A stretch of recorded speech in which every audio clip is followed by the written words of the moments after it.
Estimada audiencia, muy buena jornada y nada de sorpresa ni de sustos.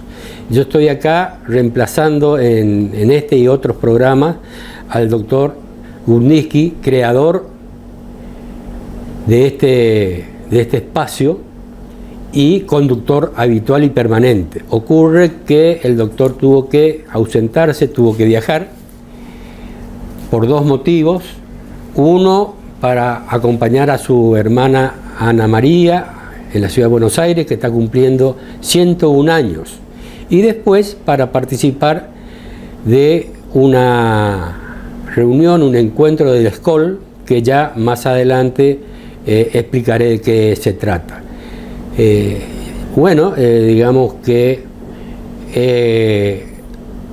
el doctor Gurnitzky tuvo la osadía de ofrecerme lo reemplace en esta ausencia, y bueno, yo voy a estar acá con un atrevimiento de tratar de hacer lo que mejor pueda, porque obviamente yo no soy periodista ni soy conductor. De todas maneras, algunas personas me conocen, otras no. Me voy a presentar. Yo soy el doctor Marcelo Atilio Falcione, abogado. Tengo 73 años, estoy casado con una simpática, hermosa, inteligente mujer, con la que tuvimos 4 hijos y a su vez 6 nietos. Decía que tengo 73 años, de los cuales 50 años voy a cumplir ya como abogado de la matrícula de la profesión de abogado acá en Corrientes, y también 50 años en el mismo año de haber tenido matrimonio con mi esposa. Yo he trabajado en el Ministerio de Obras y Servicios Públicos durante casi 40 años, siempre en el mismo cargo, en la misma función de director de Asuntos Jurídicos y Administrativos del Ministerio, salvo los 4 años en la que me desempeñé como ministro, a instancia de la invitación que me cursara el entonces gobernador, ingeniero Arturo Colombi, entre diciembre de 2005 y diciembre del 2009.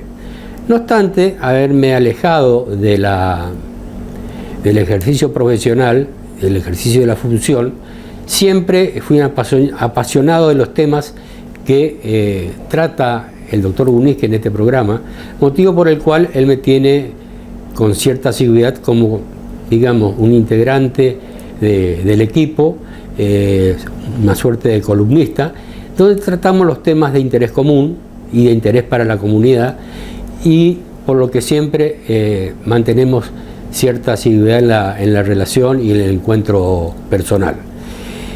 Este programa tiene la característica de tener siempre una edición, digamos, una editorial, donde quien tramita, quien gestiona y conduce el programa, hace un resumen, abarca los temas que serán objeto de tratamiento en el programa.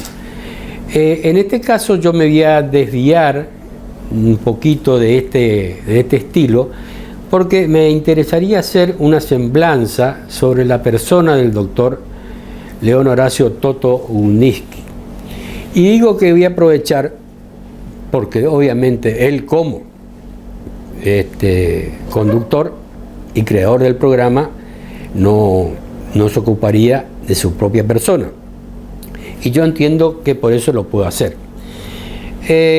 El doctor Gurnitzky es una persona que cuenta con 91 años de edad y próximo a cumplir los 92 el 29 de este mes. Ya estamos prácticamente ahí. Es abogado recibido a los 20 años en la Facultad de La Plata. Él perteneciendo a una familia reconocida de Corrientes, hizo la primaria y la secundaria acá en esta capital. Posteriormente inició los estudios secundarios universitarios en la Universidad de Santa Fe y posteriormente se trasladó a La Plata, donde, como dije recién, se recibió a los 20 años. Regresó a Corrientes, ejerció algo de la profesión, hasta que finalmente también fue designado profesor titular por concurso en la Cátedra de Derecho de la Navegación de la Facultad de la UNE. Es viudo de la señora Graciela Solari, con quien tuvo 4 hijos, y actualmente está casado con otra señora de una familia reconocida también, muy reconocida también, aquí en el ámbito de Corrientes, señora Emma Farizano. Pues bien, el doctor Gurnicki, junto a su padre, Samuel Gurnicki, y sus hermanos Miguel y Ezequiel Gurnicki, tuvieron la iniciativa de crear un astillero en esta provincia allá por el año 1958. Fue algo inédito para la provincia y sigue en el historial y en la existencia de los antecedentes industriales de Corrientes y, por qué no, de la Argentina. El astillero Corrientes estaba dedicado a la construcción, fabricación de plataformas submarinas para perforación y extracción de petróleo, pero aparte también se habían dedicado a la adecuación, reparación y también formas de construir remolcadores, barcazas, plataformas submarinas, como ya indiqué, es decir, todo lo relacionado con los artefactos navales que son necesarios para la producción, para el traslado de pasajeros y turísticos. En aquel momento fue una inversión muy importante, sobre todo porque dio lugar a fuentes de trabajo inagotables. La mano de obra que en esa época se utilizó fue toda prácticamente local, para inclusive para lo que había la formación de mecánicos, de soldadores, electricistas, en fin, todos los componentes que hacen a una tarea como la es fabricar un barco. Pues bien, en aquella época, yo era joven todavía, pero me acuerdo que era todo un acontecimiento el ingresar a trabajar en Astillero Corrientes. Era como decir, obtener un título de una profesión universitaria. La gente trabajaba muy bien y también ganaba muy bien. Tenía una retribución acorde a las tareas que realizaba, y por ello siempre tuvieron mucha apreciación por esta actividad. Por eso es bueno celebrar y nombrar y hacer saber la importancia que tuvo este grupo familiar integrado por el doctor Gurnicki, en la que se supo desempeñar, y bueno, posteriormente por cuestiones económicas, financieras, el curso de la vida industrial y política de la Argentina, se fue depreciando la actividad naviera, y el astillero, que todavía existe y todavía está presente y tiene su lugar de existencia física, fue dejando de lado la actividad en la que se desempeñaba y prácticamente se dejó de trabajar. Pues bien, siguiendo con el doctor Toto Gurnicki, he de destacar que también tuvo una faz de actividad empresarial hotelera. El doctor Gurnicki fue concesionario, cabeza de la concesión de los distintos hoteles provinciales de turismo, y también avanzó en un hotel en la provincia de La Rioja.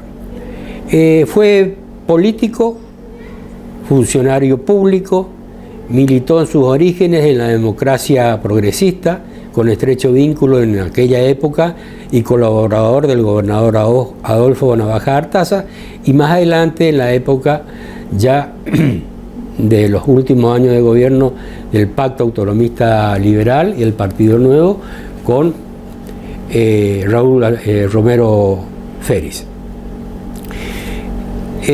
Posteriormente a estas actividades, también, entre otras, estuvo encargado de la Casa de Corrientes en Paraguay. Fue periodista televisivo en programas como En Vivo y en Directo y Las Provincias también existe, que es el actual, el primero originado en una transitoria estadía que tuvo en Buenos Aires, y posteriormente se siguió divulgando aquí en Corrientes a través del canal local, Canal 13 de Corrientes. Posteriormente continuó con este programa que, como ustedes saben, se transmite por el canal Gigaret, Sintonía 19 y YouTube. Colaboró y colabora permanentemente con la prensa escrita, escribiendo notas de opinión de distinta naturaleza, pero principalmente dedicada al análisis político institucional tanto del país como de la provincia. Estuvo interesado permanentemente en temas de interés general, que son los que explica y presenta en este programa, y encargado de intentar avanzar en nuevos emprendimientos, como entre otras sería reactivar, es su ilusión, la actividad del astillero Corrientes, al que antes me supe referir. También el doctor Guniski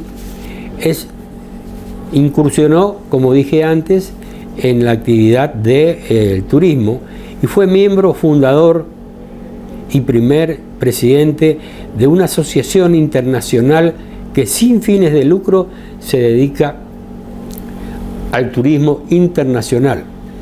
Esta asociación se está reuniendo en esta oportunidad, en pocos días, en la provincia de Neuquén, y a la que fue invitado, por supuesto, el doctor Guniski, y allí estará seguramente él exponiendo y aclarando y ampliando los conocimientos que supo obtener en materia de turismo. Es importante aclarar, ¿no es cierto?, que en esto el doctor Guniski tiene vasta experiencia y, por supuesto, refleja todos sus conocimientos en SCAL, que es la asociación a la que vengo ya haciendo mención. Por otro lado, es también integrante del Rotary Club, ha trabajado permanente y fuertemente en este nivel institucional, al punto que, por ejemplo, fue el mentor, organizador y ejecutor del monumento al Día del Padre, o el monumento al Padre, que está ubicado en calle Borgatti, esquina Costanera. Permanentemente ha sido y tiene reconocimientos de distintas instituciones que lo han destacado, y por eso, por ejemplo, el Colegio de Abogados en numerosas oportunidades le ha brindado su distinción, como así también la Cámara de Senadores de la provincia. Entonces me pareció oportuno hacer mención a todo este tipo de circunstancias para de alguna manera dejar plasmado en este programa lo que es y seguirá siendo el doctor Guniski. Vamos a un corte.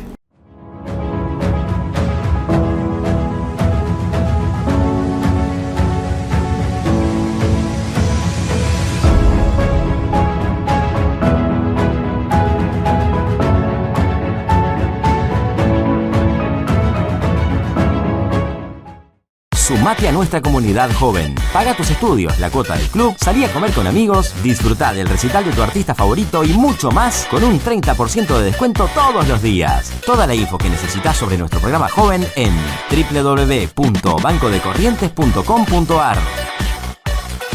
Los jueves son más bonitos con la tarjeta bonita del Banco de Corrientes. Para mujeres activas, independientes y emprendedoras, con descuentos exclusivos todos los jueves en indumentaria, decoración, ópticas, perfumerías, librerías y mucho más. Cada vez que utilizás tu tarjeta, colaborás con la Asociación de Lucha contra el Cáncer de Corrientes. Pedila en www.bancodecorrientes.com.ar y sumate a nuestra comunidad bonita. Bien, como anunciamos en la editorial, está con nosotros presente hoy en la mesa el ingeniero Benicio Simula. Yo voy a dedicarme a hacer la lectura de unos párrafos que están en el libro que él elaboró, preparó, redactó, y hoy lo vamos a tratar y presentar. Ya fue presentado oficialmente, por supuesto. Este es un libro que data del año 2017, aproximadamente, cuando se lo presentó en sociedad. Pues bien, en aquella oportunidad, este libro, que se llama Transporte, Organización, Explotación y Desarrollo, fue prologado por el ingeniero José Leandro Basterra, entonces decano de la Facultad de Ingeniería, y tuvo la presentación del doctor ingeniero Jorge Pilar, que también fue de la Facultad de Economía. Fue decano, docente de Ciencia la Económica. Facultad de Economía y decano de la Facultad de la Facultad de Ingeniería, y hoy es administrador de la Administración Provincial del Agua, bueno, en Chaco.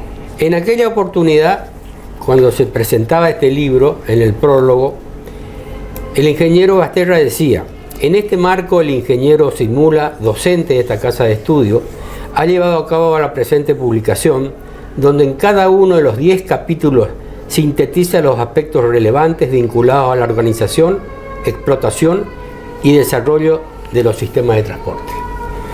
Con una exposición directa y amena, es posible ubicarse en las características y orientaciones que debe plantearse en cada una de las temáticas, como lo son la organización territorial, la logística internacional del transporte o la conformación de los medios automotores, ferroviarios, fluviales y marítimos, entre otros aspectos, con una orientación particular hacia la problemática del norte argentino. Creemos, por lo tanto, que con su divulgación estamos contribuyendo a la toma de decisiones públicas y privadas vinculadas al transporte tanto de carga como de pasajeros. En su momento, el profesor doctor ingeniero Pilar dijo: Benicio Simula es un profesional con una dilatada experiencia en proyectos de todo tipo de vías de comunicación. Su formación de grado es ingeniero civil, habiendo realizado cursos de posgrado y programas de entrenamiento en el área transporte en Argentina, Brasil, España y Estados Unidos. Inició su actividad profesional en la Dirección Provincial de Vialidad Corrientes, donde llegó a desempeñarse como interventor del organismo. En la provincia del Chaco ocupó el cargo de secretario de Obras y Servicios Públicos, que es el equivalente al de ministro, ¿no es cierto?, e intendente de la Municipalidad de la Ciudad de Resistencia. Digamos que no son pocos los atributos, las experiencias y los conocimientos que tiene el invitado de hoy a esta mesa, pero que también supo expedirse en una suerte de resumen de lo que fue su libro, cuando dice en la introducción: a pesar de ello, países como la Argentina se encuentran alejados de los estándares que podría considerarse como medianamente satisfactorios, incluso para un país de las extensiones territoriales que la conforman. Tal es el caso de los escasos kilometrajes de autovía o autopista, un sistema ferroviario en infraestructura y equipamiento obsoleto, incluidos ramales totalmente cerrados, falta de modernización de los puertos de acuerdo a los requerimientos internacionales y un considerable atraso en la adecuación y mantenimiento de las vías navegables. Medios aéreos escasos e ineficientes en su gestión, que no integran adecuadamente los diferentes espacios nacionales y regionales. Son algunos de los ejemplos de cuánto nos falta para lograr conformar un sistema de transporte eficiente en infraestructura, gestión, resultados para los usuarios sustentables económica, socialmente y apuntando a una clara integración y organización territorial. Desde que el ingeniero Simula quiere esto, marzo de 2017, cuando se presenta el libro, a la fecha, Ha pasado o van a pasar casi 10 años aproximadamente, y sin embargo, Benicio, creo que todo sigue tal cual la situación descrita antecedentemente. En realidad sigue peor porque en los 4 años del gobierno de Alberto Fernández poco y nada se hizo en lo que hace a infraestructura en la República Argentina. Quienes vivimos en esta región lo sabemos perfectamente. Cada día que circulamos las rutas, por ejemplo, vemos que están en peor estado. Y este año del gobierno de Milei se empeoró notablemente porque bajo el eslogan de obras públicas no se hizo un solo peso de inversión. Y realmente uno ve día a día cómo en el caso de las rutas, que es lo que más utilizamos, existe un muy fuerte deterioro. Inclusive quedó de manifiesto con esta tragedia de Bahía Blanca. Al puerto Bahía Blanca confluye uno de los mejores ramales ferroviarios de la República Argentina, porque por ahí se lleva la parte de la producción de la pampa húmeda para la exportación vía las terminales de cargas del puerto Bahía Blanca. Y los periodistas que iban a bordo se agarraban la cabeza porque tardaron un día, lo cual significó que circuló a 50 o menos kilómetros por hora en uno de los principales ramales de la República Argentina, ¿no? Estuve hace poco yo en el Reino Unido, hice el trayecto Londres-Edimburgo, por ejemplo, y la verdad transitábamos a 300 kilómetros por hora. Póngale que los trenes de carga circulen a 120, porque obviamente disminuyen su velocidad. ¿Cómo hacemos nosotros para competir? O sea, uno de nuestros principales puertos de exportación está alimentado por una vía férrea que circula a 50 o 40 kilómetros por hora. La verdad que el tema es preocupante. Este libro tiene una actualización con un capítulo que vemos si en algún momento lo podemos imprimir de vuelta, que es precisamente el análisis de la logística en la República Argentina en función de los parámetros que establece el Banco Mundial. El Banco Mundial cada 2 años mide la logística de 167 países en el mundo. Y nosotros estamos a mitad de tabla. El mayor valor es de 5 y nosotros estamos en 2,4.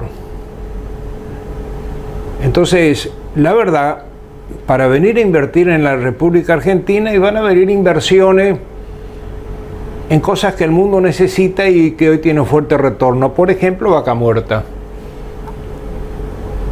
Y cuidado con Vaca Muerta, porque si se resuelve esto que todos hoy lo están señalando, el fin de la guerra Ucrania-Rusia, Rusia va a volver a proveer nuevamente petróleo y gas al mundo, con lo cual nuestra competitividad va a bajar. Apostamos nosotros a litio. Litio sale de Catamarca, de Salta, de Jujuy. Fíjese la distancia que tenemos que transportar a los puertos de exportación. Y con un sistema ferroviario obsoleto y rutas que se están deteriorando. ¿Cómo vamos a poder competir cuando otro país que tiene mucho litio, que es Chile, tiene su yacimiento prácticamente frente al océano? O sea, prácticamente lo va a poder cargar directamente. El tema de la producción alimentaria. No nos ponemos a resolver el tema de la hidrovía. Las embarcaciones están saliendo a carga incompleta. Esto es un costo adicional porque tienen que ir a un puerto como Bahía Blanca o Río Grande en la zona de Brasil, al sur de Brasil, a completar las cargas, y eso es un costo adicional. O sea, miremos por donde miremos, nosotros tenemos un problema de competitividad. Y lo cierto es, lo digo con absoluto respeto, así como en el gobierno de Macri se hablaba de que iba a haber una lluvia de dólares, acá se habló también de fuertes inversiones y a la fecha no tenemos inversiones que realmente nos permitan observar un panorama positivo hacia adelante. Justamente hablaba yo con un periodista y mencionaba el caso de Ituzaingó. O sea, el gobierno provincial está haciendo un buen puerto, una fuerte apuesta al puerto de Ituzaingó, Ahora, ¿en qué condiciones vamos a sacar esas cargas si, por ejemplo, no se está acondicionando la hidrovía? Y que además hay sospechas, que no lo digo solamente yo, ya lo decía este programa apenas el año pasado, apenas se lanzó la licitación, lo dijo la Procuraduría de la Nación. O sea, hay fuerte sospecha de cobros de peaje muy por encima de lo que habría que cobrar en una licitación realmente transparente. ¿Y quién lo va a terminar pagando esto? Y los que saquen la producción vía el puerto de Ituzaingó. O sea, en definitiva a la provincia le va a quedar menor dinero.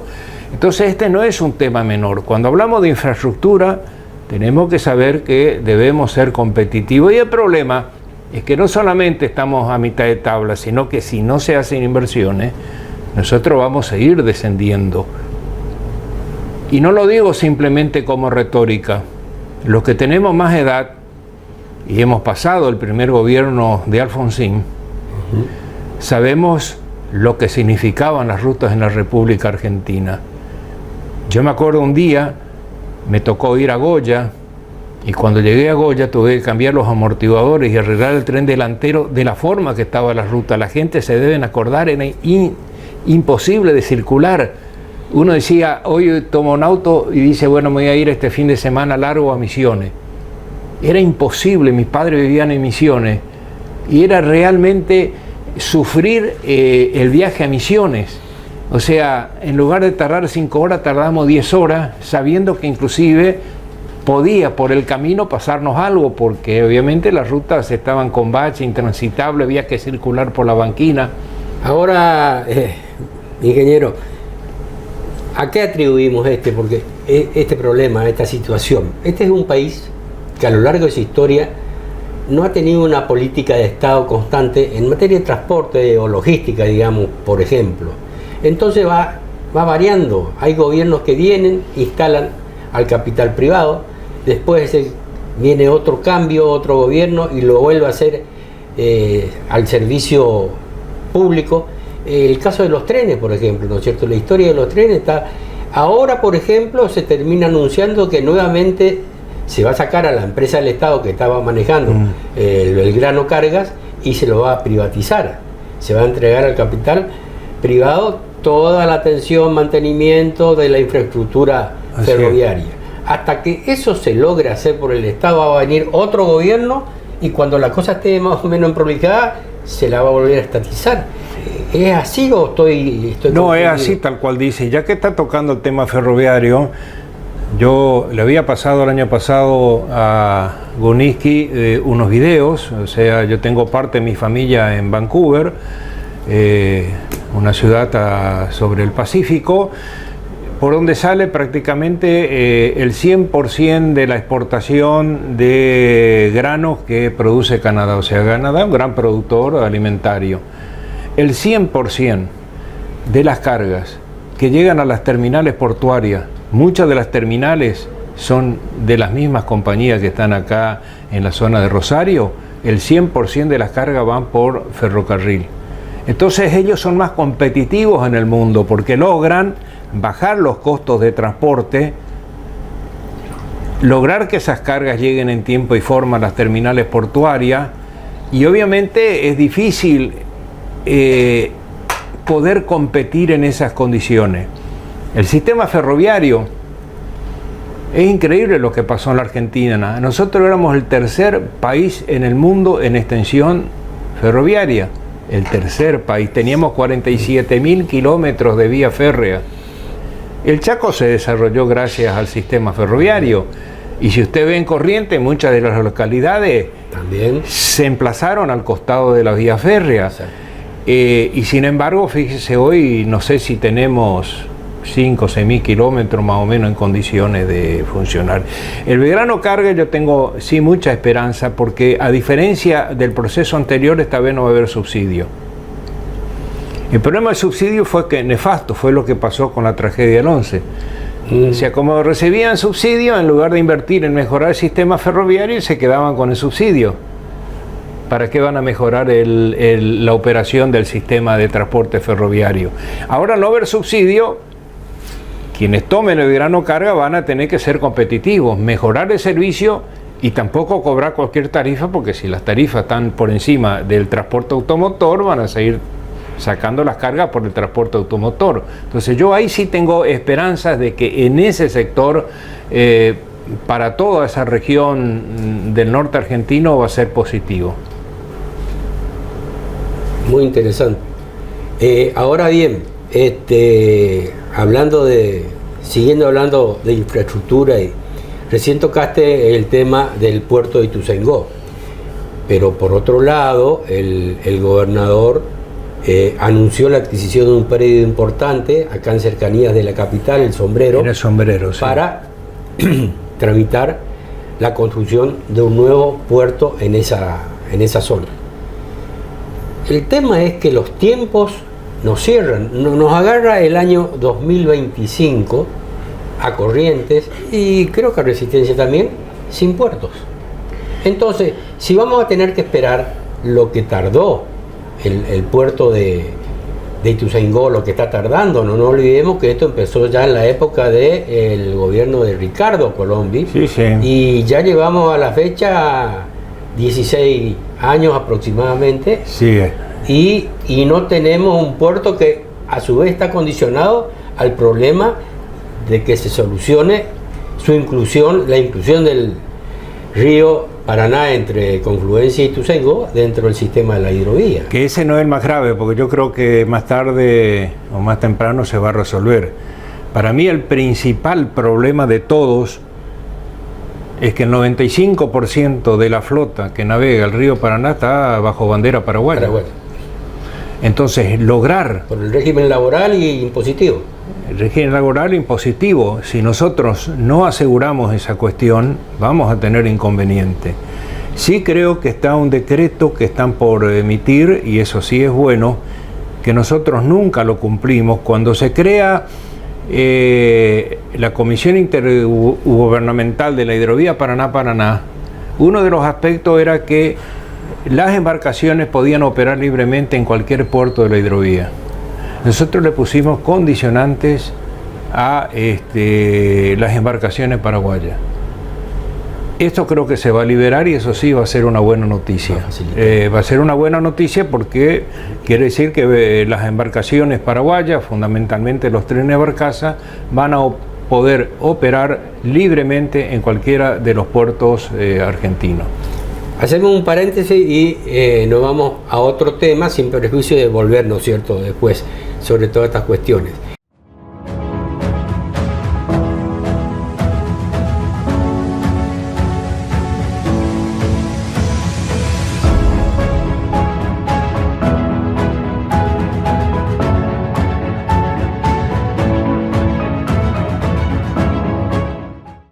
Ahora comunicarte con la MUNI es más fácil. Llama al 147. Sumamos una nueva línea de atención telefónica directa y gratuita las 24 horas. Podés realizar todo tipo de reclamos sobre servicios municipales, consultas, asesoramiento de gestiones y trámites. También podés requerir info de eventos, turismo y más. Hola, somos el Servicio de Atención Ciudadana de la Municipalidad de Corrientes. ¿En qué te podemos ayudar? Línea 147. Estamos cerca tuyo, Municipalidad de Corrientes. Sumate a nuestra comunidad joven. Paga tus estudios, la cuota del club, salí a comer con amigos, disfrutá del recital de tu artista favorito y mucho más con un 30% de descuento todos los días. Toda la info que necesitas sobre nuestro programa joven en www.bancodecorrientes.com.ar. Recién hablábamos fuera del aire, comentábamos, y la pregunta que traía yo para hacer, a la luz de las decisiones políticas del gobierno nacional, obra pública sí, obra pública no. Ahora, yo pregunto, esto es como, digamos, la persona que contrae lamentablemente un cáncer. ¿Y qué se hace con esa persona? Se le somete a un tratamiento, se le da remedio, eventualmente cirugías, pero no se mata. O se lo deja morir. No se lo mata. Bueno, acá pareciera ser que la idea es matar, digamos, todo lo que sea ejecución de obra pública, pero necesariamente se quiere acudir a una herramienta, sobre todo en la red caminera, de las concesiones, de los ramales de los ramales que corresponden a las rutas, y resulta ser que se lo va a entregar en concesión al privado. Esa figura de la concesión al privado, ese sistema, está dentro del contexto de lo que es obra pública. Obra pública no ejecutada por el Estado, Exacto. pero ejecutada a través del privado. Exacto. Entonces, en definitiva, estamos enredados y no estamos sabiendo cómo salir de este... Exacto. Mire, yo a algunos amigos libertarios le hago la siguiente pregunta, o le suelo hacer la siguiente pregunta. Dígame, ¿qué país del mundo, republicano, monárquico, parlamentario, dictatorial, de derecha, de centro, de izquierda, del sistema político que quieran, que no haga obras públicas? Estados Unidos con Trump no hizo obra pública, ¿acaso? En los 4 años de él, y no está haciendo ahora. La obra pública tiene que existir. Después vemos, en el marco de lograr el equilibrio fiscal, a ver cómo lo encaramos. Hay obras públicas que lo va a hacer el privado. Por ejemplo, una obra energética que tenemos que encarar rápidamente, porque ese es todo un tema. El privado lo puede hacer porque con la venta de energía puede cobrar la hidrovía, por ejemplo, con el cobro de peaje. Pero hay obras públicas que usted tiene que hacerlo y lo tiene que encarar el Estado. O sea, a ver, ¿quién va a hacer las escuelas, los puestos de salud? ¿Quién va a llevar las obras energéticas a las pequeñas poblaciones del interior de nuestras provincias? ¿El agua potable? ¿El privado? ¿Quién va a reparar las rutas y todo el deterioro en Bahía Blanca? ¿El privado? Y no, y los servicios esenciales, ingeniero. Vos tenés que el Estado tiene la obligación de prestar servicios de salud, servicios de educación, servicios de seguridad. Entonces, claro, yo no me imagino a un empresario que construyó una cárcel presentarse y cobrarle al preso un canon, un peaje por estar utilizando la cárcel. La obra pública tiene que existir. Después, ¿cómo resolvemos? Insisto, hay obras que va a ser el privado, hay obras que podemos lograr con financiación externa hasta que el país se recupere, hay obras que el Estado tiene que invertir, hay obras que el Estado tiene que decidir qué va a hacer con el recurso, porque vuelvo a insistir, cuando nosotros cargamos combustible, el combustible tiene un fuerte componente impositivo, uno de los más altos del mundo, y parte de esos impuestos por ley son asignados tanto a vialidad nacional como a las vialidades provinciales. Por lo tanto, son impuestos que los argentinos pagamos para que podamos circular por las rutas en condiciones aceptables. Y yo la verdad que como ciudadano exijo que mis impuestos destinados al mantenimiento y la construcción de rutas sean destinados a eso. Yo no quiero pasar lo que hoy le comentaba, circular por el país no solamente rompiendo mi vehículo, sino que además la peligrosidad que ello significa, porque los accidentes que se producen, porque uno desvía, viene otro de frente, el costado, entonces no. O sea, mis impuestos, sus impuestos, los impuestos de los televidentes que están incorporados en los combustibles que cargan en sus vehículos deben ser destinados, porque para eso pagamos. Y si no, que saquen esa parte y con mucho gusto vamos a pagar un peaje alto, porque en definitiva, en lugar de pagar el impuesto a los combustibles, en los combustibles para mantener la ruta, pagar en el peaje. Ahora acá va a haber una doble imposición. O sea, por un lado voy a pagar impuestos para las rutas que no van a la ruta, y por otro lado tengo que pagar el peaje. Es una doble imposición. Y esto es lo que yo no estoy escuchando. No estoy escuchando de ningún sector. Y cuando nos demos cuenta, como vos bien lo dijiste, Marcelo, el deterioro de la infraestructura va a ser tan alto que no solamente la inversión va a ser excesiva, sino porque además lleva tiempo. Si yo mañana decido, bueno, vamos a repavimentar nuestra red vial, no va a ser en 2 o 3 meses. Lleva su tiempo. O sea, después de cuánto tiempo se logró recomenzar la obra de la autovía de la Ruta 12. ¿Que al mes se paró? Según anuncios que hay. Si no estoy viendo la máquina. Y de mentira. Está digamos. bien, pero vamos a suponer que se retome. ¿Cuánto tiempo lleva hacer eso? Entonces, vamos a suponer repavimentar el tramo de acá a Posada, o de acá a Salada, o lo que sea. Ese es el tramo. ¿Y cuánto tiempo lleva? Entonces, yo exijo, y debemos exigir, que los impuestos para el cual nosotros pagamos en los combustibles destinados a la red vial nacional y provincial sean utilizados para eso. Si no es malversación de fondos, y no quiero que nadie se enoje, estoy diciendo cómo son las cosas, cómo son las cosas. Obra pública debe existir. A mí lo que me preocupa es que cuando nos demos cuenta esto sea tarde. Tocaba un tema y venía justamente reflexionando acá cuando venía Resistencia para acá, y que ya escuché a varios especialistas en el tema. Nosotros zafamos este verano, con el tema eléctrico por dos razones. La primera, porque en Brasil llovió bastante, tenían las presas con agua y generosamente, a pesar de los insultos que recibe el gobierno de Brasil, nos vendió energía. Segundo, negocio. Aparte ese negocio, pero podía haber dicho, bueno, no, ya que me insultás, claro, jorobate, arreglate y mostrar a la gente cómo está, ¿viste? Y el segundo es porque Argentina tuvo una depresión económica muy fuerte.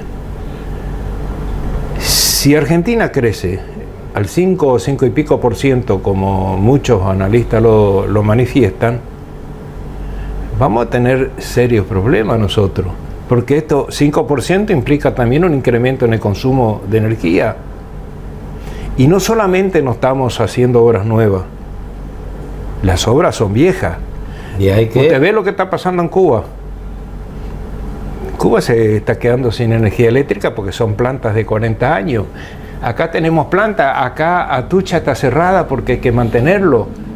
O sea, no solamente usted no hace más obras para generar más energía, sino que las obras viejas usted lo tiene que reparar, y eso implica una disminución en la producción de energía.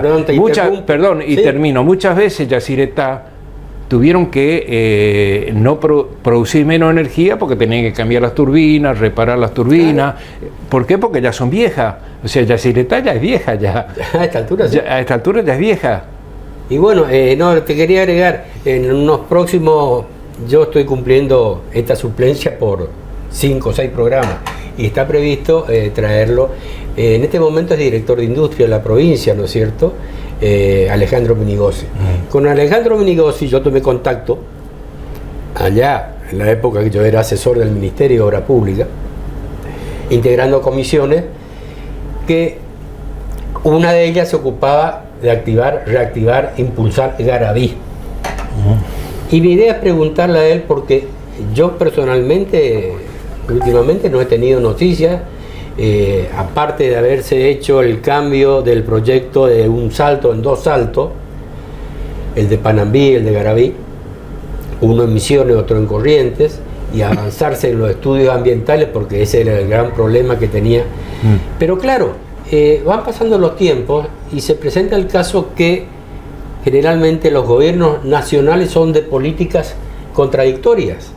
Entonces, cuando estaba Cristina, del otro lado estaba no sé quién, cuando estuvo Lula, de este lado estuvo Macri, y así sucesivamente, y no se pusieron de acuerdo en avanzar en una importante obra generadora de energía, como sería otra hidroeléctrica. Y ahí, como decíamos, o el privado invierte con el sistema PPP o consigue la financiación, pero tiene otra presa que también hemos hablado con Unisque, que es la presa compensadora Itatí, que también es necesario, porque más allá de que se reclama el tramo confluencia de la hidrovía hasta Ituzaingó, que más que dragado es derrocado. Derrocado, que es otra cosa. Que es otra cosa. Hay un segundo problema, por eso se habla de la presa compensadora de Itatí. Yacyretá no turbina las 24 horas.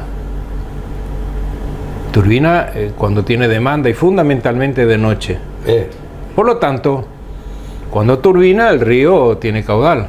Cuando deja de turbinar, aguas abajo de Ituzaingó baja el calado. Y las embarcaciones tienen que navegar cuando está turbinando Yacyretá. Por eso se habla de presa compensadora Itatí, porque es para mantener un lago con un nivel de agua constante que va a ayudar no solamente a la navegación, sino que también genera energía eléctrica. Y Garabí es otro ejemplo. Garabí creo que es un poco más complicado, porque los misioneros se oponen, sí, ya se opusieron a Corpus, sí. Hay problemas ambientales muy fuertes. Inclusive tienen una ley antirrepresa, digamos. Sí, inclusive votaron en contra de Corpus, no sé ahora Garabí cómo está, pero Itatí se puede hacer perfectamente. Sí, sobre todo leí el otro día un informe de un ambientalista justamente del Chaco de Resistencia, donde decía que este estado de situación climático, y relacionándolo con el río, vino para quedarse, que es preocupante el nivel, la altura que va a tener el río Paraná de aquí para el futuro. Entonces, si vamos a tener un río deprimido, sin agua, vamos a estar complicados. Y bueno, el tema del cambio climático es todo un tema para tocar en ingeniería. Esto nosotros lo hemos estudiado en la facultad. Y simplemente hago la última observación. Usted viajó a Misiones, no sé si alguna vez ustedes prestaron atención dentro de la selva, que aparecen unas tunas largas, altas. Sí. ¿Cómo aparece la tuna en medio de la selva? ¿Buscando el sol? No, pero ¿no? Una tuna son de desierto, no son de selva. Ah, no, ¿cómo arrancan, digamos? ¿Cómo están ahí? No. Son los relitos porque hace 10.000 años, que geológicamente es nada, toda esta zona era un desierto. Toda esta zona era un desierto. ¿Y esto quedó ahí? Y esto quedó ahí. Cuando usted ve las fotografías aéreas en el Chaco, usted va a ver pequeñas dunas, porque era todo un desierto. A ver, ¿qué quiero decir esto? Los cambios climáticos pueden tener consecuencias con lo que hoy está haciendo el hombre, pero el clima siempre ha cambiado en el mundo. ¿O acaso en el sur no tenemos los bosques petrificados? Sí. O sea, alguna vez había bosques, sí. Hoy no hay bosques. Hoy no hay bosque. Y esos bosques están cuando el hombre todavía no existía, ¿entiende? O sea, los cambios climáticos en el mundo se producen y se van a producir naturalmente. Por eso existieron glaciaciones hasta la mitad de Europa, hasta la mitad de Estados Unidos, acá también en la Argentina.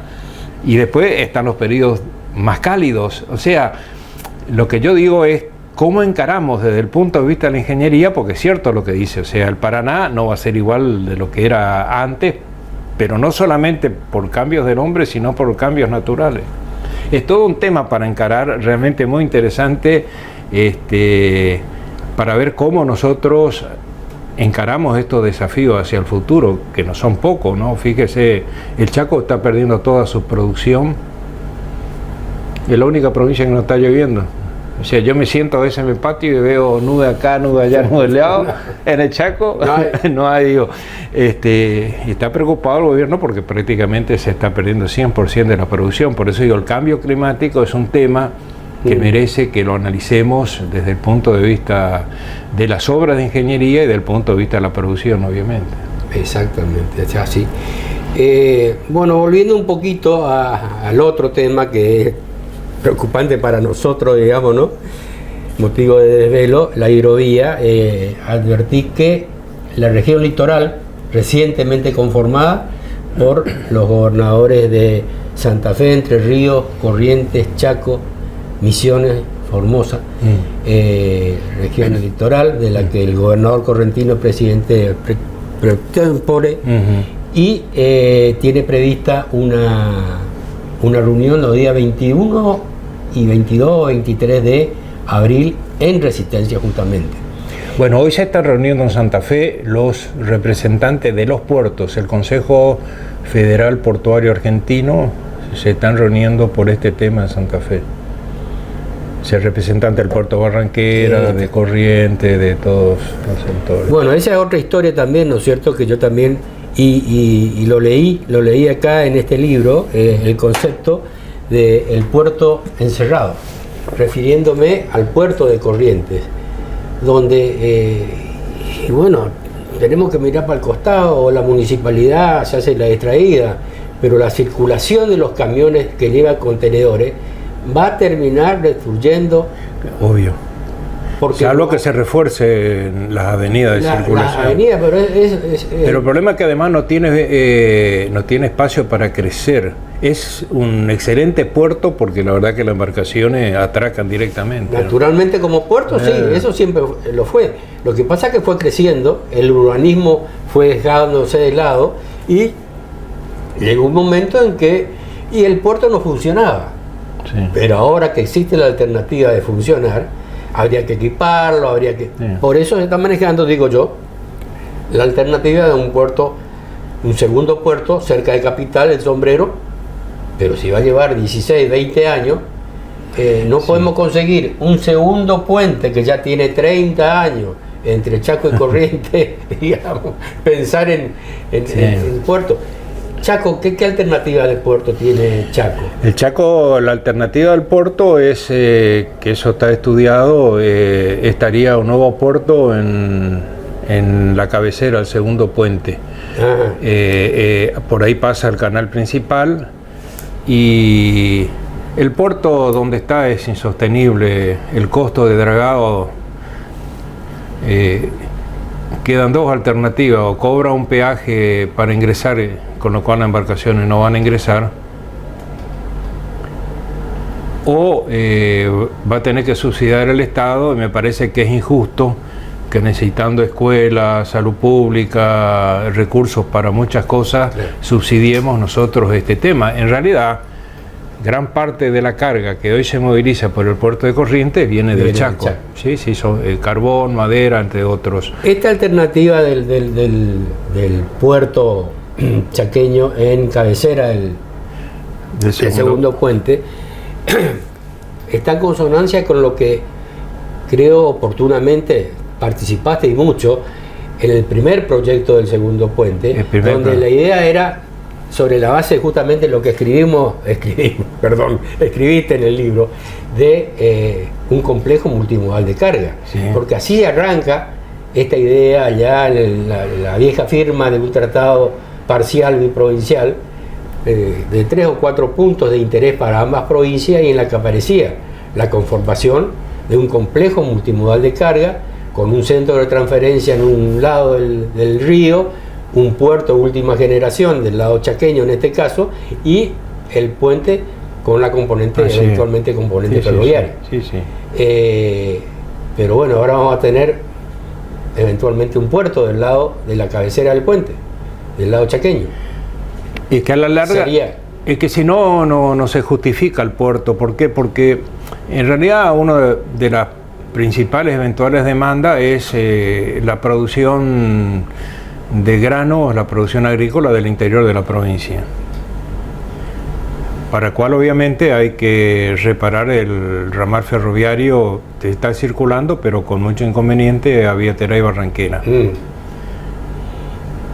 Si se potenciara el sistema ferroviario, hay que desviarlo, o sea, pasar por el centro de resistencia es todo un problema, y esto es una inversión desde Puerto Tirol, y ahí ya se justifica obviamente un nuevo puerto en la cabecera del segundo puente, ¿no? Esto lo hemos estudiado, inclusive en la Judipro que vos integraste, esta alternativa estaba establecida, ¿no? Así que bueno, son muchas cosas a hacer. Yo creo, y este es el otro tema, obviamente que yo estoy en las diásporas de los estados socialistas, como fue la Unión Soviética, ¿no es cierto? O como es Cuba, o como es Venezuela, el Estado decide todo. Pero acá, el Estado tiene que tener una orientación y una planificación. El primer capítulo de este libro,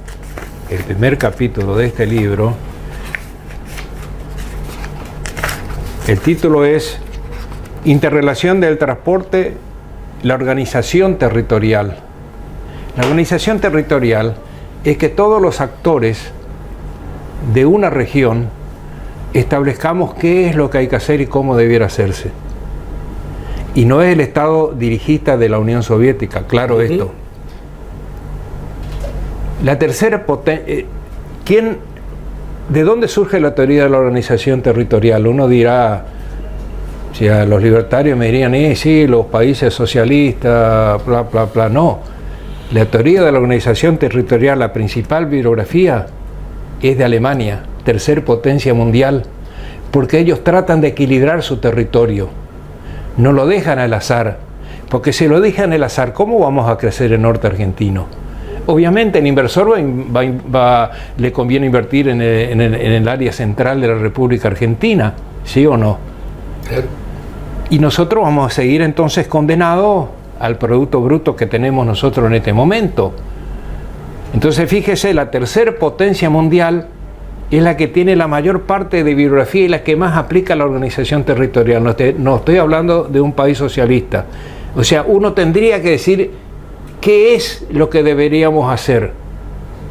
Privilegiar esto, armar este sistema ferroviario, construir esto, la hidrovía, el segundo puente, el puerto acá. Después vemos de dónde sacamos los recursos y cómo asignamos las prioridades. Pero si uno piensa el sector privado, decir, acá estoy, le voy a construir el puerto Sombrero, acá estoy, le voy a construir el segundo puente, ¿saben qué? Voy a reparar el ramal ferroviario vía Teré Barranquera. No, nadie va a venir. Por eso Alemania, le estoy dando el ejemplo, la tercera potencia mundial, como ellos desde el Estado, con los diferentes actores del Estado, no se mueve solo, porque en los países socialistas, ¿no es cierto?, el Estado era el que resuelve todo, ¿no es cierto?, qué plantar, qué no plantar, qué hacer. No, acá el Estado lo que hace y dirige con todos los sectores, la Federación Económica, las cámaras de comercio, los sectores empresarios de la producción industrial, etcétera, etcétera. Es decir, entre todos, mire, nosotros para acá lo que necesitamos y privilegiamos es esto, esto, esto y esto. Esto quiero aclarar porque el Estado no puede desentenderse, absolutamente. Y vos que fuiste ministro lo sabés muy bien. Entiendo perfectamente, Benicio. Bueno, agradecido como siempre. No, al contrario. Tus charlas son ilustrativas, te enseñan, a mí por lo menos me enseñan mucho, por eso es que te sigo y te acompaño. Te agradezco, lamentablemente el tiempo, como se dice, es tirano en los medios. Pero creo que hemos alcanzado a tratar de explicar ciertas situaciones, las que estamos pasando, las que hemos pasado y las que se vienen para adelante. Ojalá que todo esto pueda arreglarse e encaminarse hacia una nueva y más grande Argentina. Se agradece la presencia en nombre mío y en nombre Marcelo. Del doctor Uniski, que obviamente fue informado de la presencia de los invitados que iban a venir al programa. Muy bien, gracias y un saludo a toda la audiencia. Gracias.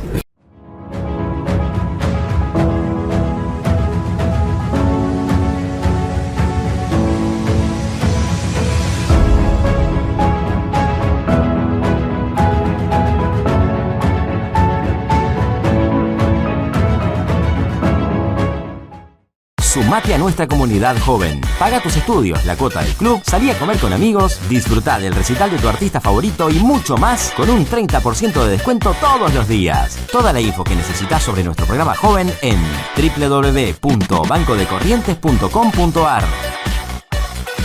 Los jueves son más bonitos con la tarjeta bonita del Banco de Corrientes. Para mujeres activas, independientes y emprendedoras, con descuentos exclusivos todos los jueves en indumentaria, decoración, ópticas, perfumerías, librerías y mucho más. Cada vez que utilizás tu tarjeta, colaborás con la Asociación de Lucha contra el Cáncer de Corrientes. Pedila en www.bancodecorrientes.com.ar y sumate a nuestra comunidad bonita. Bien, muchas gracias a la audiencia, perdón por los furcios que pudo haber incurrido, los errores, pero como aclaré, yo no tengo experiencia en este tipo de actividad, pero creo que bueno, en definitiva se logró el objetivo que siempre persigue el programa y su conductor habitual, el doctor Uniski, tratando con el ingeniero Simula cuestiones técnicas importantes referidas a la hidrovía, a la logística, a los medios de transporte y otros tantos temas que siempre nos interesan, y por eso esta semblanza que me tomé el atrevimiento de hacer, y seguramente nos estaremos viendo en el próximo programa.